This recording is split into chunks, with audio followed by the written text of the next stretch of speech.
Our week-long road trip to Lara and Justin's wedding in Milwaukee kicks off right here, in the beautiful city of Cambridge.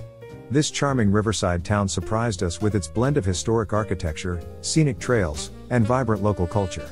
It's the perfect first stop to soak in some sights, stretch our legs, and enjoy a little adventure before hitting the road again. Let's explore what makes Cambridge such a hidden gem in southern Ontario.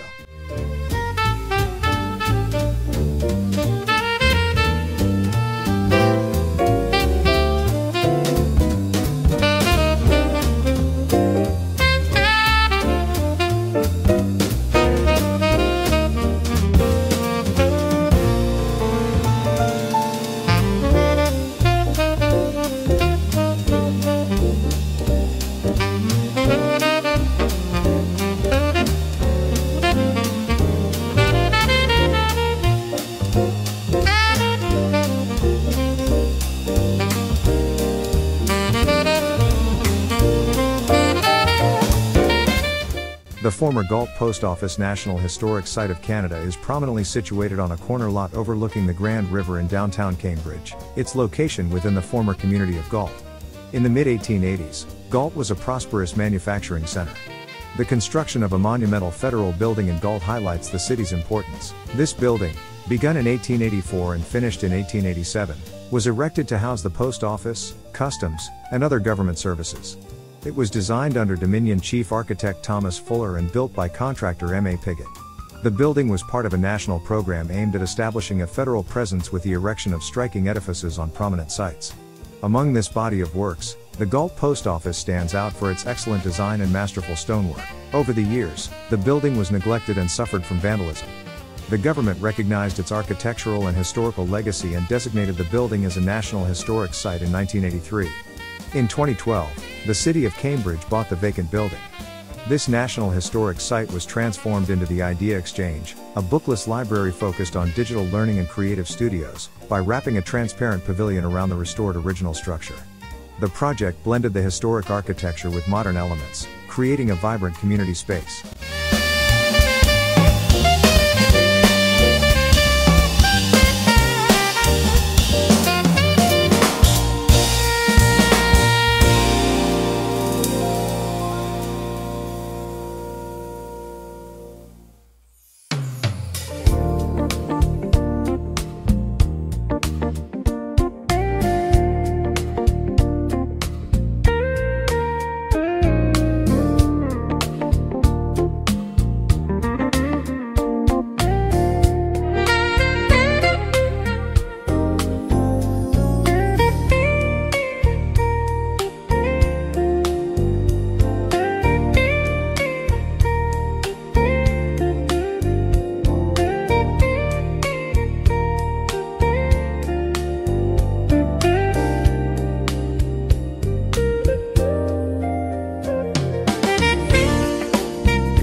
We're in beautiful Windsor, and I'm taking a walking tour of one of the city's most scenic spots, the Riverwalk.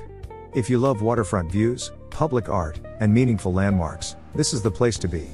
This entire path runs alongside the Detroit River, giving you a perfect view of downtown Detroit across the water. It's calm, it's clean, and there's so much more here than just a pretty path. One of the coolest historical features here is the Spirit of Windsor, this beautifully restored steam locomotive that's parked just off the trail. It's a nod to Windsor's railway history and reminds us of how important trains were to building this region. It's a super popular photo spot, especially with families and rail fans.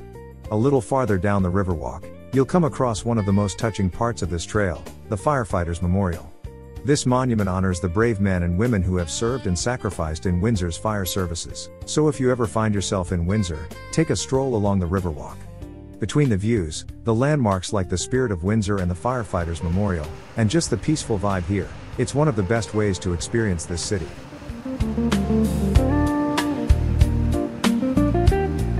One of the really unique and often overlooked piece of Windsor's waterfront history is the rail barge docks along the Riverwalk.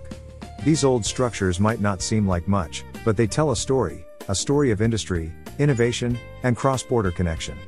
These are the remains of Windsor's rail barge loading docks, which were once used to ferry train cars across the Detroit River. Yes, full-size railway cars floated across the water on massive barges.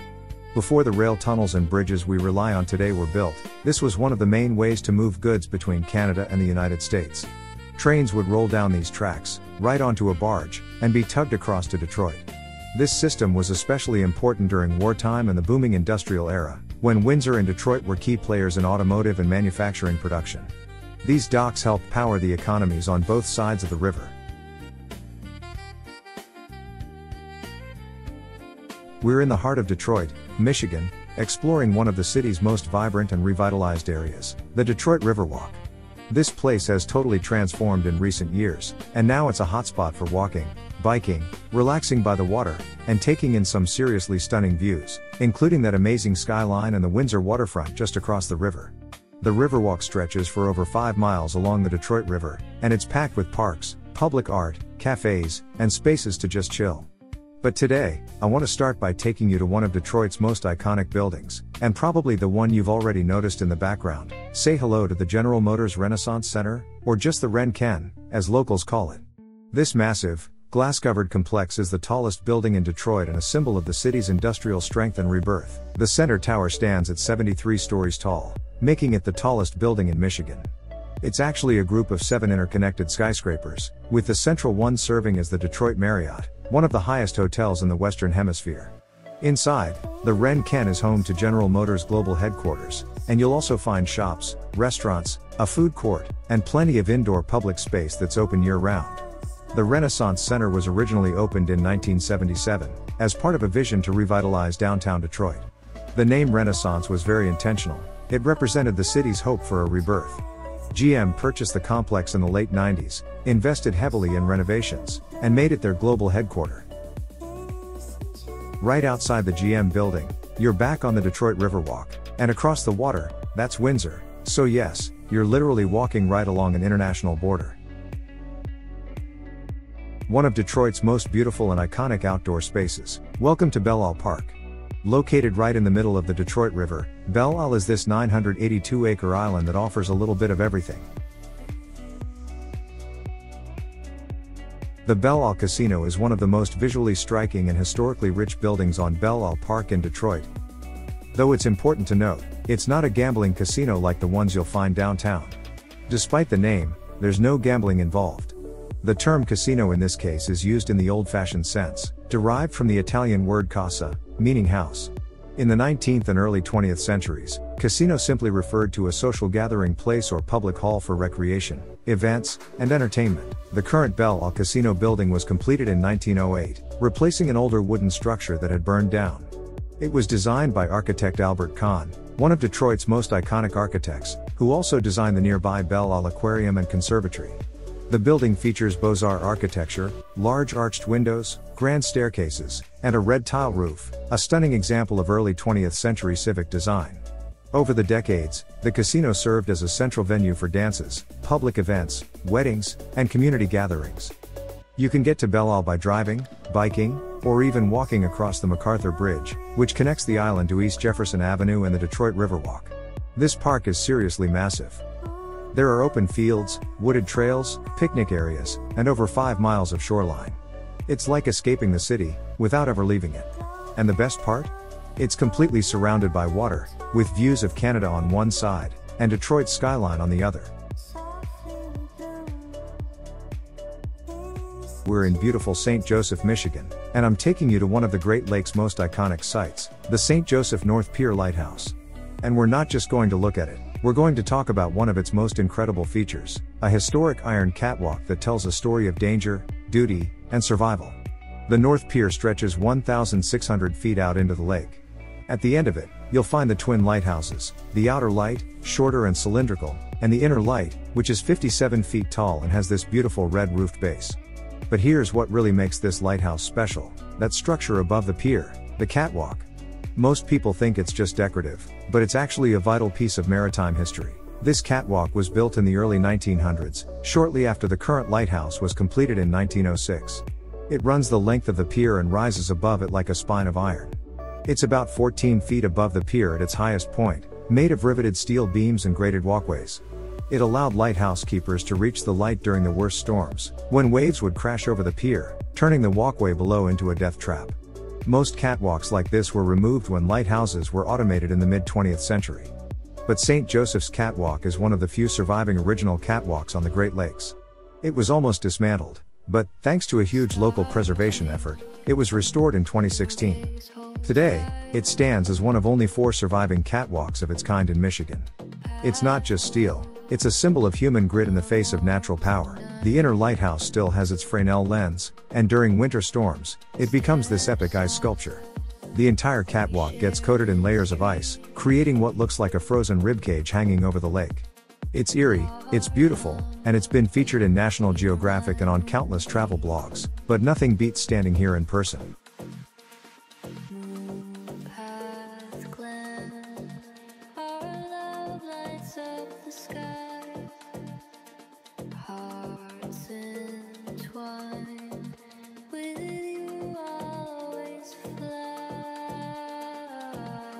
We're in one of my favorite cities, Chicago, and I'm taking you with me on a walk down the legendary Michigan Avenue, also known as the Magnificent Mile.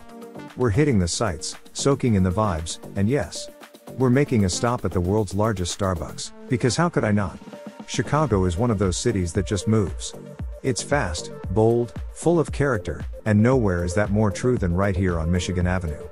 The Magnificent Mile runs for about 13 blocks, stretching from the Chicago River all the way up to Oak Street Beach. You've got everything here: high-end shops, flagship stores, historic buildings, food spots, museums, and a steady stream of people that give it non-stop energy. Some of the landmarks along the way include the historic Chicago Water Tower, one of the few buildings to survive the Great Chicago Fire of 1871. And just across the street, the John Hancock Center, one of the most famous skyscrapers in the city.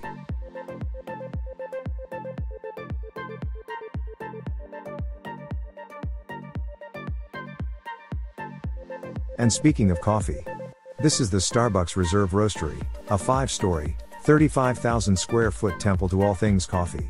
It's the largest Starbucks in the world. This place isn't your average Starbucks.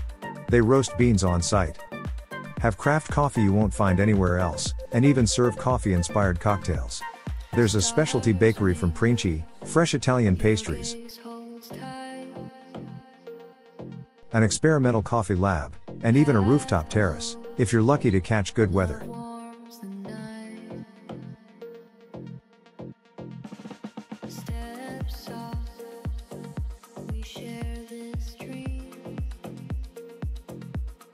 The building originally housed the Crate and Barrel flagship store, designed by architecture firm Solomon Cordwell Bouens in the early 1990s. Starbucks preserved much of the original building's modernist, curved glass facade, which makes it stand out dramatically on Michigan Avenue.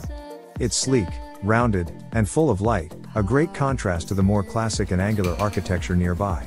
The glass exterior offers panoramic views of the Magnificent Mile, and inside, the design focuses on natural materials. Think bronze, wood, stone, and polished metal. What's inside, you say? First floor, welcome and retail. Second floor, coffee theater. Third floor, Princi Bakery and Cafe. Fourth floor, Arrive IMO cocktail bar. Fifth floor, rooftop terrace, seasonal.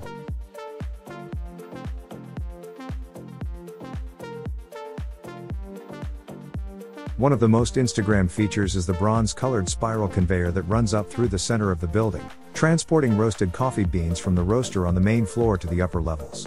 It's functional and beautiful. This right here is one of the most unique features of the entire roastery, a spiral escalator that curves around the central roaster like a piece of moving art. There are only a few of these in the entire world, and this is the only one in the US. As of now, there are only a handful of spiral escalators in the entire world. They're mostly found in Asia, especially Japan and China, where dense urban architecture and advanced engineering have made them more common in high-end malls and department stores.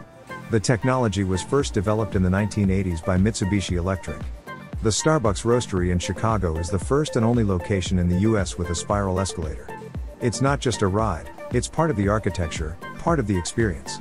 If you're a design nerd like me, this alone is worth the visit.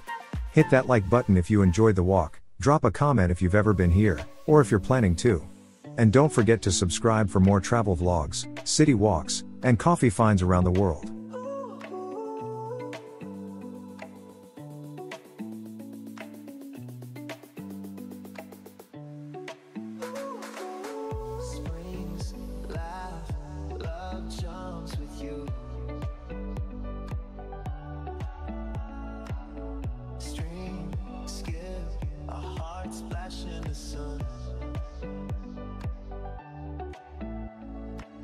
Today I'm doing something that's honestly a must if you're visiting Chicago, the legendary Chicago Architecture River Cruise.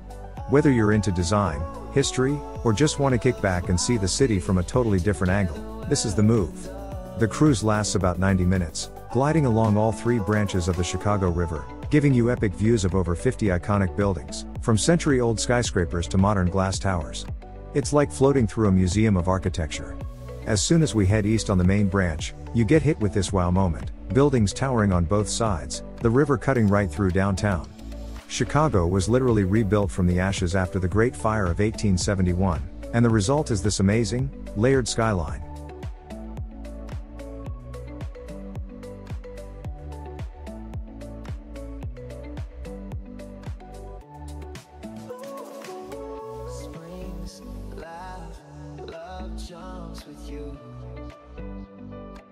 Wrigley Building, 1924. Over here is the Wrigley Building, the chewing gum guy. Inspired by Spanish cathedrals and French Renaissance architecture, it was one of the first skyscrapers north of the river. Marina City, 1964. The Corn Cobs, they're called Marina City, but most people just say the Corn Cobs. Built in the 1960s as a city within a city, they've got parking in the bottom, condos in the middle, and restaurants up top. Super iconic. 150 North Riverside, 2017, that sleek glass building that looks like it's balancing on nothing? That's 150 North Riverside. It was built on a super narrow plot between the river and train tracks, so the designers gave it a super skinny base. Mind-blowing.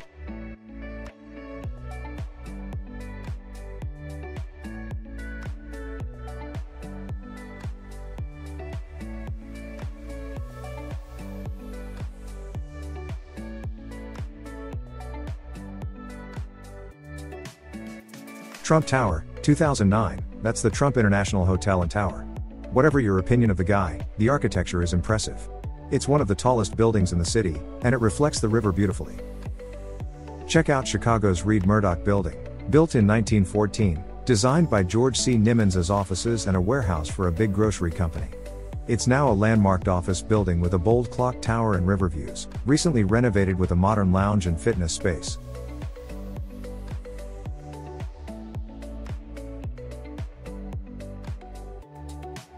Right on the Chicago River sits the Mart. This massive Art Deco landmark opened in 1930 and was once the largest building in the world. Today, it's a hub for design showrooms, tech offices, and home to Art on Theme Art, the world's largest digital art projection, lighting up the riverfront every night. This old bridge once served freight trains heading to the Chicago Sun-Times printing plant. But when the Sun-Times moved out in 2000, the trains stopped coming, and the bridge.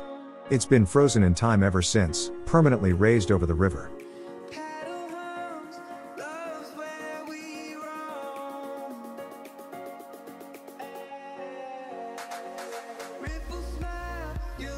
Something called adaptive reuse. You see, if you want to use the space for something else, if you don't have to tear it down and start from scratch, if you can adapt it and reuse it, not only does that preserve the history of that space, that's better for the environment as well. So we'll see a lot of examples of adaptive reuse as we continue on our tour.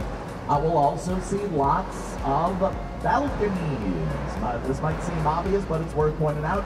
Anytime you see a balcony on a building, that's shorthand to let you know that people live there, whether it's condos, hotels, or apartments.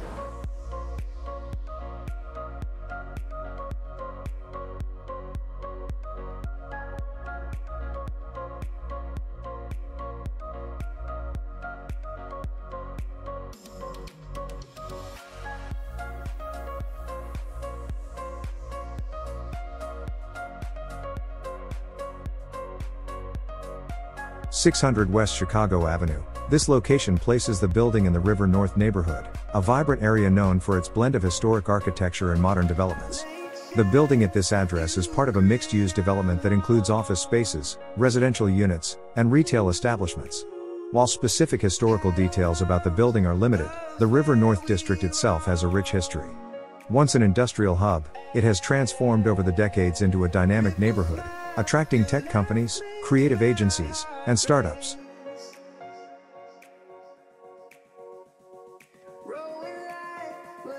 Big change coming to Chicago's River West. Bally's Casino is going in at the old Tribune plant site, right along the Chicago River. Target opening, 2026, with a hotel, theater, gaming floors, and more.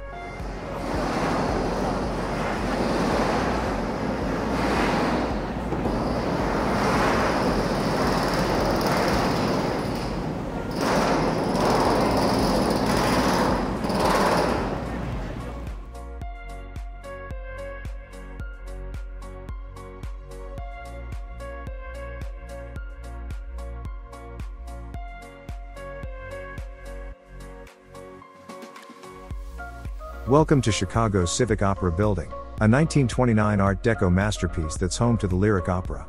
With over 3,200 seats, it's the second largest opera house in the US, and yep, that massive limestone facade?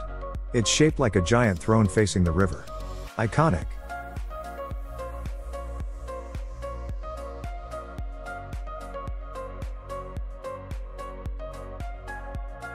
The building at 300 South Riverside Plaza in Chicago is a 23-story Class A office tower located in the West Loop neighborhood.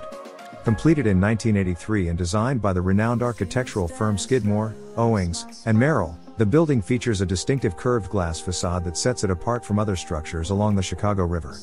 This glass and steel tower offers approximately 1.1 million square feet of office space and boasts a double-cored, 54,000 square foot floor plate, allowing for flexible tenant configurations. Right along the Chicago River stands 300 South Wacker Drive, a sleek 35-story tower built in the early 70s, but what really sets it apart is the massive map mural on its river-facing side. Spanning nearly 400 feet, the mural shows downtown Chicago from a bird's-eye view, with this very building marked in red. Originally just a blank concrete wall, it's now a bold, backlit landmark, turning functional architecture into public art that literally says, "You are here." Chicago Fire. October 8th, 1871. It was an unseasonably warm evening in Chicago that night, 9 p.m., when a fire broke out not too far from where we are right now. Over a lantern, and that's what burned down the entire city of Chicago. Tucked along the river at 301 W. Taylor, this massive Art Deco structure was built in 1931 to power Union Station and the old post office. Designed by the architects behind the station itself, it was a smokeless coal plant, cutting edge for its time. Now vacant and at risk, preservationists are fighting to save this forgotten piece of Chicago's industrial past. Just south of Union Station lies Amtrak's massive 14th Street Coach Yard, a 24/7 hub where passenger trains are cleaned, serviced, and prepped for long journeys. Now undergoing major upgrades, it's the unseen engine that keeps rail travel running through Chicago. Spanning Chicago's south branch of the river, the St. Charles Air Line Bridge is an engineering marvel completed in 1919. Designed by Joseph Strauss, this Strauss-Trunnion bascule bridge is primarily made of steel, featuring massive steel girders and a sturdy concrete foundation. It once held the world record for the longest bascule span at 260 feet. In 1930, the bridge was relocated and shortened to 220 feet to fit changes in the river channel, but it still serves as a vital freight rail link today, owned by Canadian National Railway. Now, you might wonder, why is it called Air Line? Back in the day, air line was railroad slang for the most direct, straight line route between 2 points, like a path as the crow flies. The St. Charles Air Line Railroad was built to provide the fastest, most direct rail connection through Chicago, and the bridge carries that name to this day. Designated a Chicago landmark in 2007, this bridge is a striking symbol of Chicago's rich transportation and industrial history. This park is called Ping Tom Memorial Park and is located in Chicago's Chinatown, on the south bank of the South Branch of the Chicago River. It spans 17+ acres of developed parkland, with more undeveloped acreage, and was dedicated in October 1999. The park is named in honor of Ping Tom, a prominent civic and business leader in Chicago's Chinese American community, who championed the creation of open space in Chinatown. Crossing over the south branch of the Chicago River, the Canal Street Railroad Bridge, officially Pennsylvania Railroad Bridge number 458, is a striking vertical lift railroad bridge owned by Amtrak. Built in 1913-14 by Waddell and Harrington for the Pennsylvania Railroad, the bridge features two massive steel towers, each around 185 feet tall, and a main span of roughly 272 to 273 feet that lifts about 111 feet to allow river traffic to pass beneath. The span was the heaviest vertical lift railroad bridge in the U.S. at the time of its completion. It carries two tracks at a skewed angle over the river and serves both passenger trains, Metra, Amtrak, and freight traffic.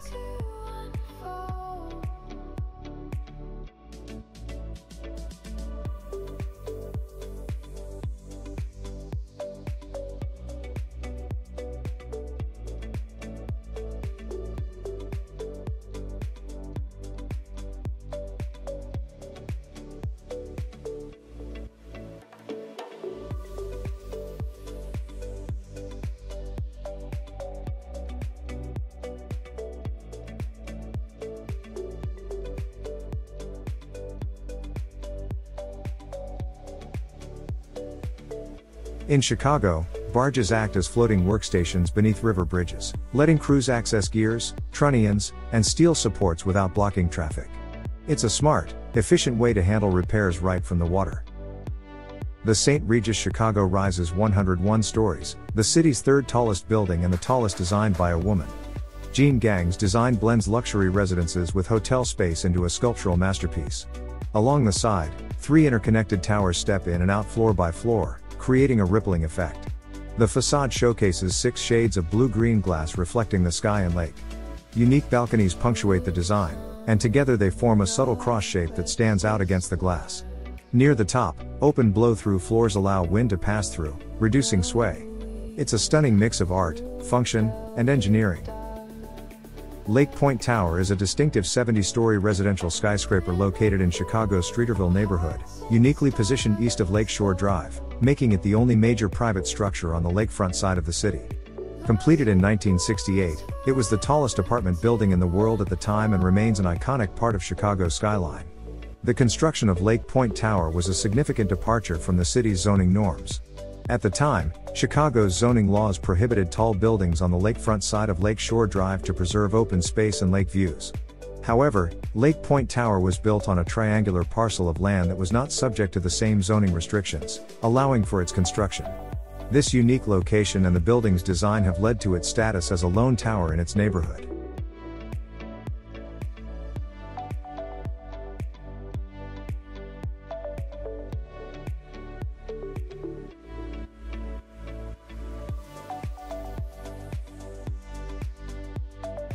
We're now touring the Millennium Park District, and just ahead is the majestic Buckingham Fountain, completed in 1927. Designed in the ornate Beaux-Arts style and inspired by the fountains of Versailles, it features a central basin symbolizing Lake Michigan. Surrounding it are 4 sets of bronze seahorses, each representing one of the 4 states that border the lake: Illinois, Indiana, Michigan, and Wisconsin. This fountain isn't just a centerpiece of Grant Park, it's a grand symbol of Chicago's architectural elegance and civic pride. Stretching across Columbus Drive, the BP pedestrian bridge flows like a silver ribbon through the city. Designed by Frank Gehry, its curving form and stainless steel panels blend sculpture with structure, turning a walkway into a work of art. Right now in Millennium Park, Austrian artist Franz West is making waves, literally. His large-scale sculptures, made from fiberglass and painted metal, stand out with bold shapes and vibrant colors. But the experience doesn't stop there. At night, faces and images are projected onto the sculptures, bringing them to life with dynamic light and shadow. Some pieces even surprise visitors by spitting water, adding an unexpected splash of fun. West's playful, surreal style invites you to engage, explore, and see art in a whole new way. This free exhibition celebrates Millennium Park's 20th anniversary with dynamic contemporary sculpture right in the heart of Chicago. In the heart of Millennium Park stands Chicago's most beloved icon, the Beam. Officially named Cloud Gate, this massive sculpture by Anish Kapoor is made from 110 tons of polished stainless steel. Its smooth, mirrored surface reflects the skyline, the sky, and everyone around it, turning visitors into part of the artwork. Walk beneath it and you'll discover a warped chamber of reflections that feels almost otherworldly. It's interactive, surreal, and pure Chicago.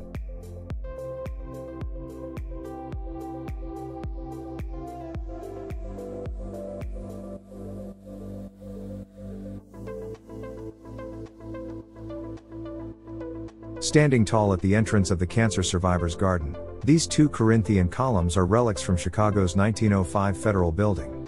Designed by Henry Ives Cobb, the building was demolished in the 1960s, but these columns were saved, later rising again in Maggie Daley Park.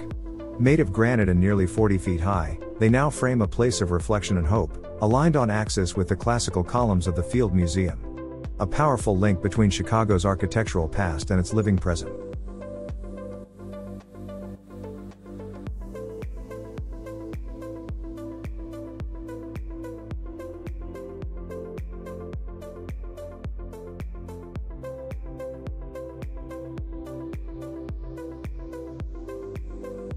Standing at Navy Pier as evening settles in, the view is pure magic. Behind you, the pier's own landmarks glow, the historic Navy Pier Auditorium with its twin towers, the Crystal Gardens with glass walls reflecting lights, and the iconic Centennial Wheel spinning slowly, lit up like a halo. Ahead, the Chicago skyline stretches wide and bright. The Willis Tower rises like a shadowy giant, the Hancock gleams to the north, and smaller towers flicker like stars across the lakefront. Reflections ripple on the water, city lights blending with deep blues and golds. It's a perfect meeting point, where architecture, water, and sky all come alive.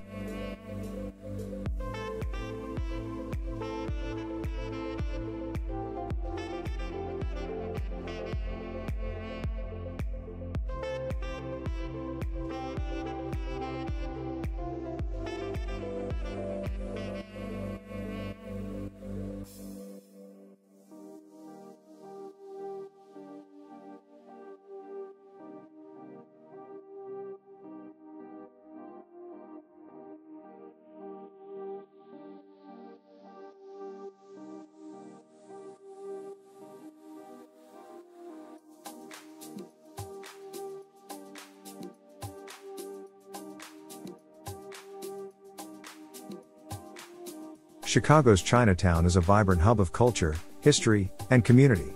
Established in the early 1900s, it offered Chinese immigrants a place to belong. Today, symbols like the ornate Chinatown Gate and the colorful Nine-Dragon Wall honor that heritage.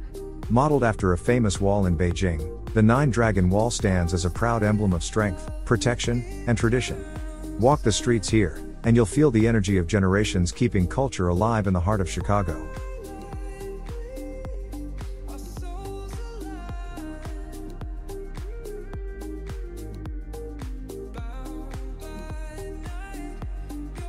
At night, the Millennium Monument transforms into a peaceful, glowing landmark in the heart of Millennium Park. Its sweeping curve of limestone columns, modeled after a classical Greek peristyle, stands tall and elegant, softly lit from below, casting long shadows across Wrigley Square. Originally built in 1917 to honor Chicago's founders, the monument was carefully reconstructed in 2002 as part of the park's revival. Now, it offers a quiet space to pause amid the city's energy, a reminder of the vision and history that shaped this public space. Surrounded by trees, pathways, and views of the skyline, the monument becomes a meeting point of past and present.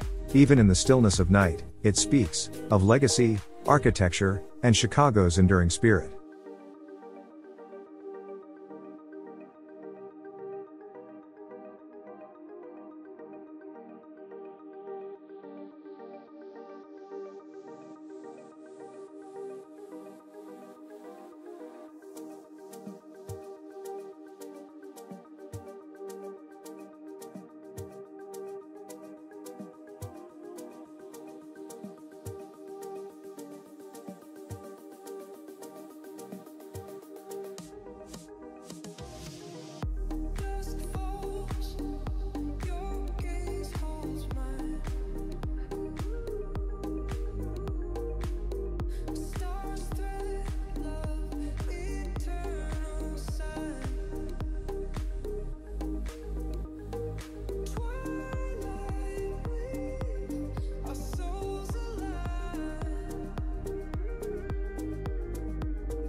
We stayed at the Millennium Knickerbocker Hotel, a Chicago landmark built in 1927 at the height of the Roaring Twenties. Once home to a secret penthouse casino run by Al Capone's brother, and a favorite of Hollywood stars and politicians, the hotel is steeped in history. Its grand crystal ballroom still stuns with a 25-foot gilded dome and what was once a glowing glass dance floor. Just steps from the magnificent Mile, it's more than a hotel, it's a glimpse into Chicago's glamorous past.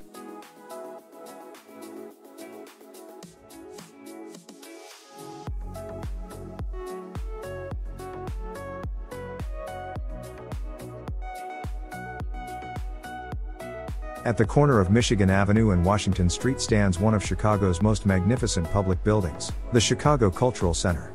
But long before it became the city's living room, it was built to be a cathedral of knowledge. In 1897, the building opened as the Chicago Public Library's first permanent home. After the Great Fire of 1871, Chicagoans donated tens of thousands of books to help the city rebuild, and by the end of the century, it needed a space worthy of its growing collections and civic pride. The architecture reflects that ambition. Designed by Shepley, Rutan, and Coolidge, the building mixes neoclassical grandeur with handcrafted beauty. Inside, you'll find staircases carved from Tennessee marble, mosaics made of glass, gold, and mother of pearl, and elegant barrel-vaulted ceilings. At the heart of it all, the Preston Bradley Hall, crowned by a 38-foot Tiffany stained glass dome, the largest of its kind in the world. The dome alone contains over 30,000 pieces of iridescent Favre glass, framed by ornate cast iron.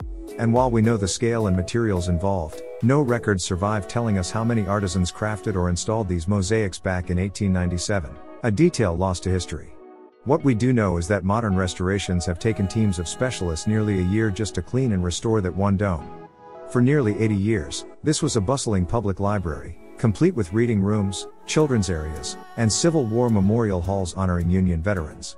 Throughout the building, monograms are embedded into the design, each telling part of the story. The letters CPL stand for Chicago Public Library, a reminder of its original role. GAR represents the Grand Army of the Republic, honoring Civil War veterans. The seal of the city of Chicago appears in multiple places, asserting civic ownership. And then there's the lesser-known RG, a tribute to R.G. Rutan, one of the architects from the firm Shepley, Rutan, and Coolidge, whose vision shaped the entire building. These monograms weren't just ornamental, they were messages, symbols of identity, pride, and remembrance. And they still speak, quietly, from every mosaic and stone. But in the 1970s, the library moved to a new site, and the building faced an uncertain future. Then, in 1991, it was reborn as the Chicago Cultural Center, the nation's first free municipal arts venue. Once a monument to knowledge, it's now a vibrant home for art, conversation, and creativity, still free, still open to all, and still very much Chicago. Milwaukee is a city that knows how to celebrate tradition, with roots in brewing, and of course, baseball. And no place brings that spirit to life quite like American Family Field. As you approach the stadium, the first thing you'll notice is its bold silhouette, a massive fan-shaped retractable roof rising above the Menominee River Valley. But even before you get inside, there's a story waiting outside.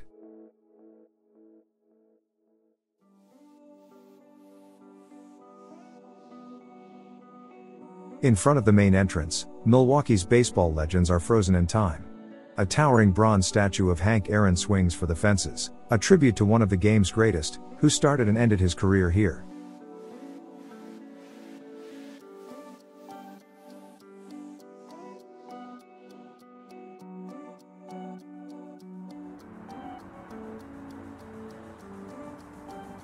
Just steps away, Robin Yount, the face of the Brewers for over 2 decades, is captured mid-play.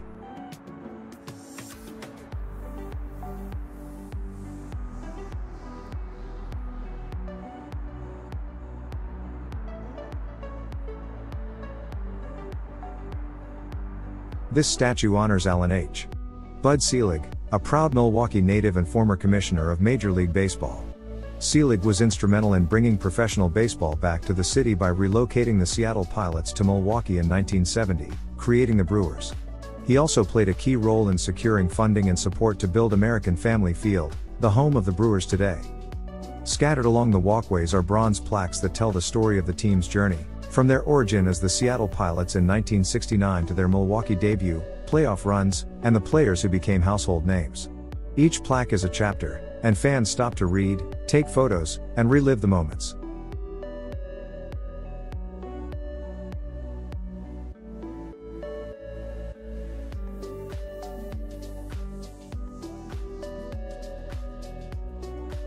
Step inside, and the excitement only grows.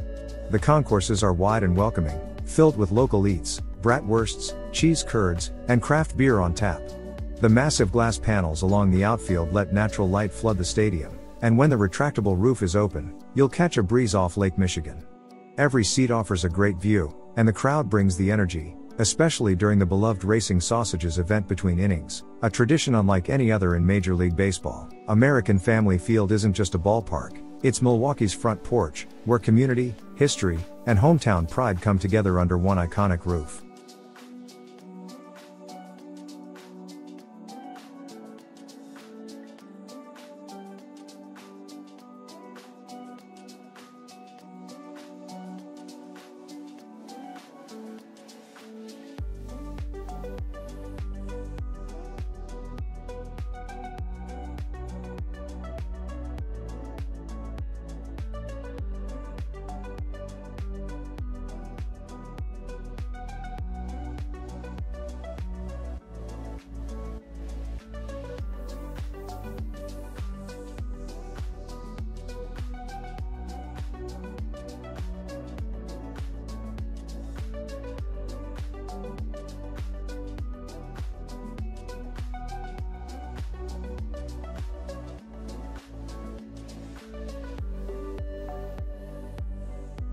On the edge of Lake Michigan, where the city meets the water, the Milwaukee Art Museum rises like a sculpture in motion, an icon of architecture, engineering, and imagination. Designed by Santiago Calatrava and completed in 2001, the museum's Quadraxi Pavilion is one of the most recognizable buildings in the Midwest, and one of the most technically ambitious art museums in the world. The exterior is anchored by the Brise Soleil, a pair of movable steel wings that stretch over 200 feet across. These wings open and close twice daily, powered by a network of hydraulics and sensors that adjust for wind speed and weather conditions. They don't just add drama, they provide shade, reduce solar heat gain, and give the building a dynamic presence that changes with the time of day and season. But the real heart of the design is Windhover Hall, a vast, cathedral-like atrium that serves as the grand entryway. Walking in, you're immediately struck by the soaring space, nearly 90 feet tall, lined with brilliant white ribs that arch upward like the frame of a ship or the wings of a bird in flight. What makes this space truly unique is the glass facade, made up of nearly 200 individually crafted panels. Each one is slightly different in shape and angle, designed to fit precisely into the hall's flowing, organic curves. These angles are not random. They're carefully calculated to control how natural light enters the space, creating a constantly changing interplay of sun, shadow, and reflection. Throughout the day, the interior feels alive, responding to the light off Lake Michigan and the shifting sky. The panels are made from laminated and insulated safety glass, selected for its strength, energy efficiency, and ability to withstand Wisconsin's wide-ranging weather, from icy winters to humid summers. This glazing system helps stabilize interior temperatures and filters harmful UV rays, protecting both the building and its visitors. Even after more than 2 decades, the glass remains crystal clear, thanks to coatings that resist staining and discoloration. Structurally, Windhover Hall is a feat of endurance. The massive white ribs that define the space are crafted from steel-reinforced concrete, designed to bear significant loads while maintaining the elegance of Calatrava's design. The entire structure is anchored to deep foundations that protect it from shifting lakefront soil and the powerful winds that roll off the water year-round. This is architecture meant to inspire, but also built to last. Every detail, from the movement of the wings to the tilt of the glass, was engineered not only for beauty, but for performance over time. The result is a building that still feels futuristic, still feels alive, and continues to define Milwaukee's skyline more than 20 years after it opened. The Milwaukee Art Museum isn't just a place to experience art, it is a masterpiece in its own right.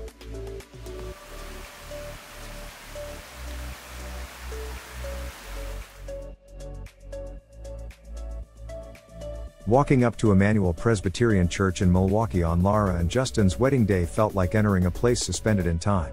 Standing at 1100 North Astor Street, this towering Gothic Revival church has been part of the city's architectural and spiritual fabric since 1875. Designed by Edward Townsend Mix, Its asymmetrical towers, lancet windows, and locally quarried limestone make it one of the most distinctive churches in the region. The building's history is rich with resilience, most notably surviving a devastating fire in 1887 that destroyed much of the interior. But the stone shell endured, and the church was lovingly rebuilt, preserving its original form while subtly modernizing it for future generations. Inside, the sanctuary feels peaceful and grand all at once. Tall white columns rise into a vaulted ceiling, and the light from stained glass windows casts gentle colors across the pews. These stained glass windows aren't just decorative. Many were designed by the renowned Tiffany Studios, known for their rich color, fine craftsmanship, and subtle use of light. They glow with deep blues, golds, and reds, adding reverence to the space and elevating even the quietest moment into something sacred. One of the most impressive features is the enormous pipe organ, tucked into the east side of the sanctuary. With over 4,000 pipes, it's one of the largest in the area, historically powered by a water-driven system, and later modernized to maintain its deep, resonant sound. But during Laura and Justin's wedding, the organ stood silent, a conscious choice for a more intimate, acoustic atmosphere. Instead of its commanding sound, the ceremony was filled with soft music from a string quartet, the quiet rustling of guests, and the natural echoes of vows spoken beneath that high, historic ceiling. The organ's stillness added to the sacredness of the moment, a gentle reminder of the church's long story, even as it held space for a new one. For Laura and Justin, choosing to be married here was deeply intentional. They weren't just selecting a beautiful venue, they were stepping into history, into a space that has endured for generations, rebuilt from ashes and lovingly preserved by its community. Just as the church weathered fire and time, they saw it as a metaphor for the strength and grace they hoped to carry into their marriage. The still organ, the Tiffany windows, the towering stone arches, all of it offered a quiet kind of strength, a presence that seemed to bless the moment. As they exchanged vows under the vaulted ceiling, watched over by stained glass and surrounded by the whispers of nearly 150 years of ceremonies, music, and prayers, the church became more than architecture. It became witness. It became a promise, not just of love, but of resilience, rootedness, and grace. In that space, Laura and Justin didn't just begin a life together, they joined a tradition of enduring devotion, held safely in the walls of Emmanuel Presbyterian. Therefore I proclaim that they are now married.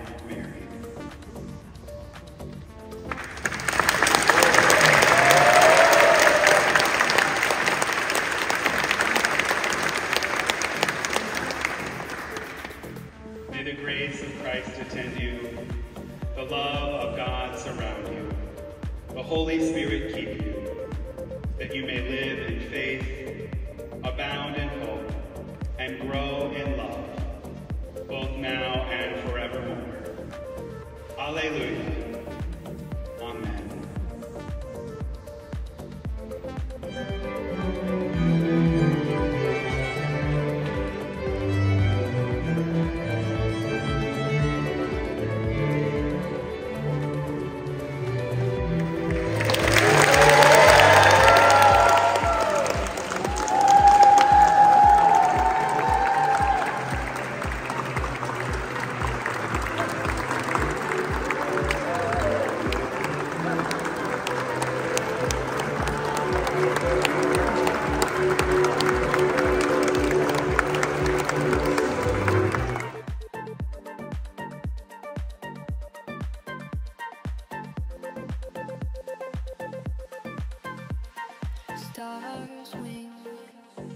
Walking through the avenue on Plankinton Avenue is like stepping through layers of Milwaukee's downtown history.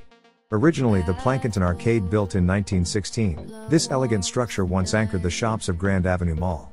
Today, it's been reimagined as a vibrant urban hub, blending historic architecture with modern energy, from restored iron staircases and skylights to the buzz of the 3rd Street Market Hall. And at its heart, the bronze statue of John Plankinton still stands, watching the city evolve around him. The East Wisconsin Avenue Bridge in Milwaukee, a vertical lift bridge, typically raises its central span within approximately 3 to 5 minutes to allow river traffic to pass. This swift operation is essential for maintaining the flow of both vehicular and marine traffic in the downtown area. On Milwaukee, unlike traditional drawbridges that pivot upward, the East Wisconsin Avenue Bridge's central span rises vertically between two towers, providing a clear and unobstructed passage for boats. This design allows for efficient and timely openings, minimizing disruptions to road traffic. Bridge operators monitor river traffic and respond promptly to requests for openings. While the exact duration of each lift can vary depending on specific circumstances, the standard operation time ensures minimal delays for both vehicles and vessels.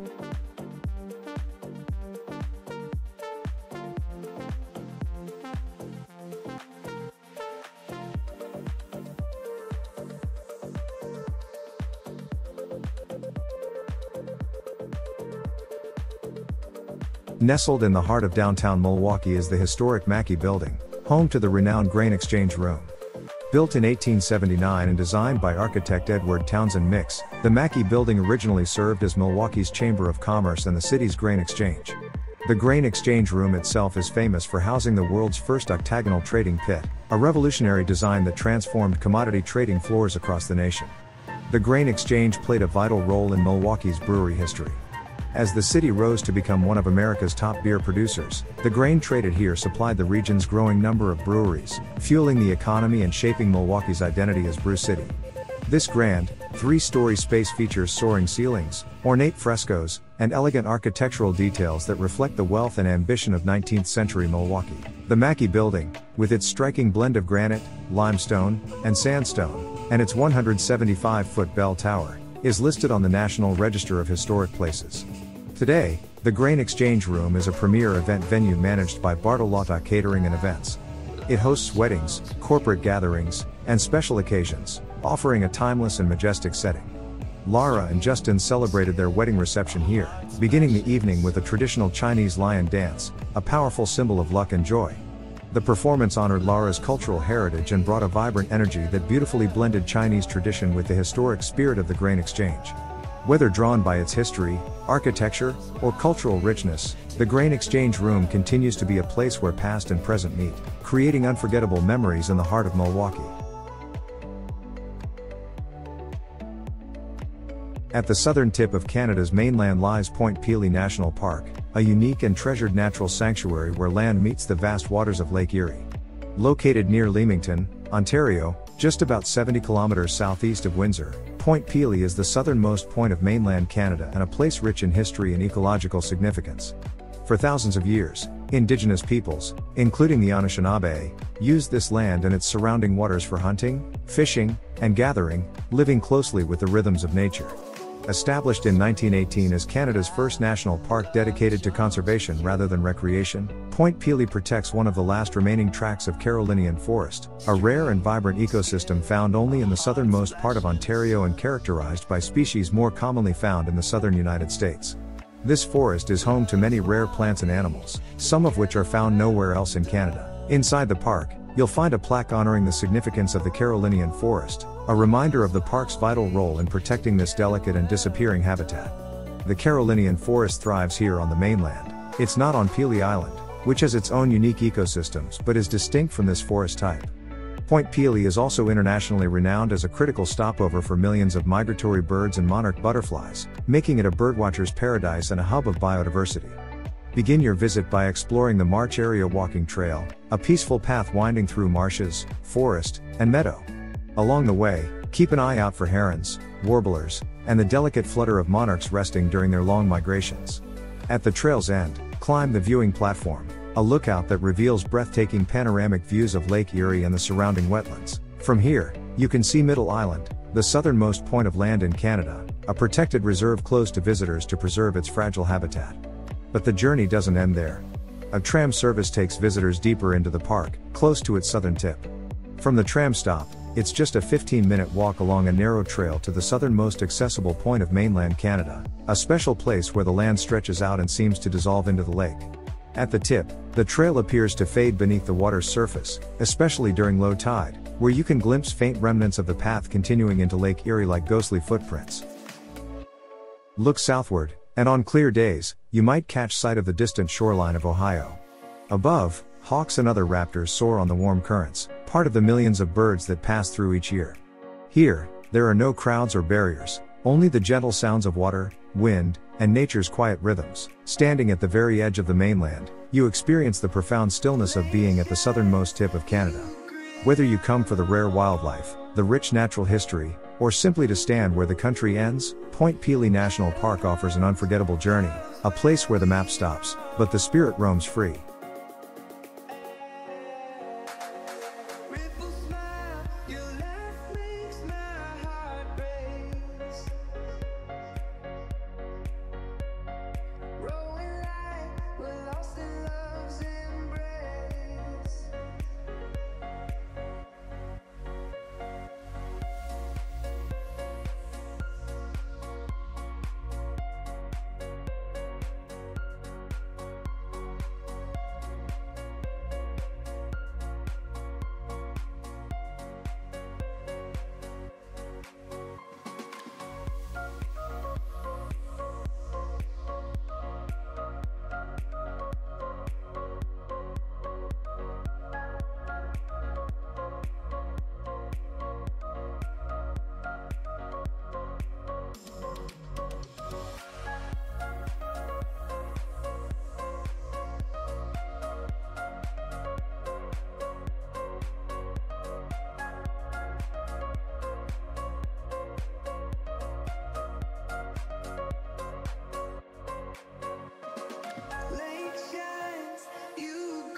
There's something magical about watching the sunrise over Milwaukee's lakefront, especially near the Milwaukee Art Museum. The first light spills gently across the water, painting the sky with soft hues of pink and gold. The iconic museum, with its soaring wings, stands gracefully against the awakening city, as if welcoming a new day with open arms. After 7 days on the road, 7 cities in 7 states and provinces, from the bustling streets of Toronto to the quiet charm of St. Joseph, from Detroit's riverfront energy to Chicago's architectural marvels, this moment feels like the perfect punctuation mark. Here, by the shimmering waters of Lake Michigan, we catch our breath. The calm lake mirrors the sky's awakening, reminding us of the journeys taken, the miles traveled, and the memories made along the way.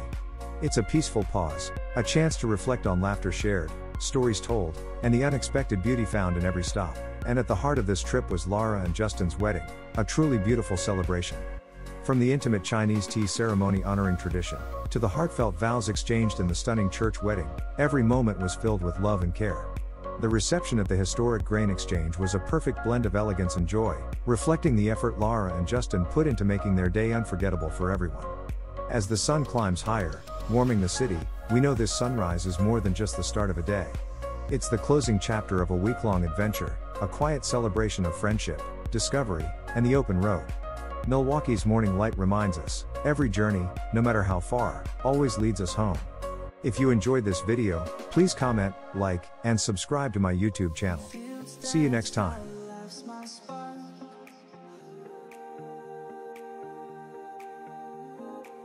Sun chases us, love lights the mark.